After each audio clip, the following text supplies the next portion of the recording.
Sat Narkoba Polrestabes Makassar menggerebek pabrik pembuatan kosmetik ilegal di Jalan Toa Deng 3, Kecamatan Manggala, Kota Makassar pada Selasa sore.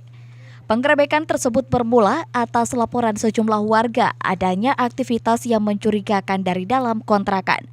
Kosmetik tersebut diracik oleh 2 orang karyawan AS dan UN secara manual menggunakan bahan berwarna hijau. Dari pengakuan salah satu karyawan, ia hanya meracik kosmetik tanpa mengetahui kandungan. Bahan baku berwarna hijau tersebut diduga merupakan balsem yang akan diracik sebagai minyak rambut. Mengisi saja dia mau apa? Apa nih? Mengisi saja itu Apa saja. itu? Mengisi apa kok yang Itu botol.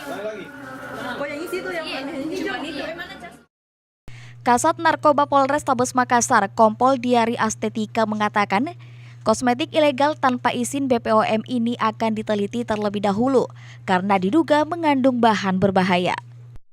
Kami dari Satuan Reserse Narkoba Polrestabes Makassar menindaklanjuti dan mendapatkan di TKP di Jalan Toa Deng, Kecamatan Manggala, Kota Makassar, yang merupakan diduga kuat memproduksi kosmetik ilegal ataupun tanpa izin resmi dari pemerintah, yaitu dari Balai POM.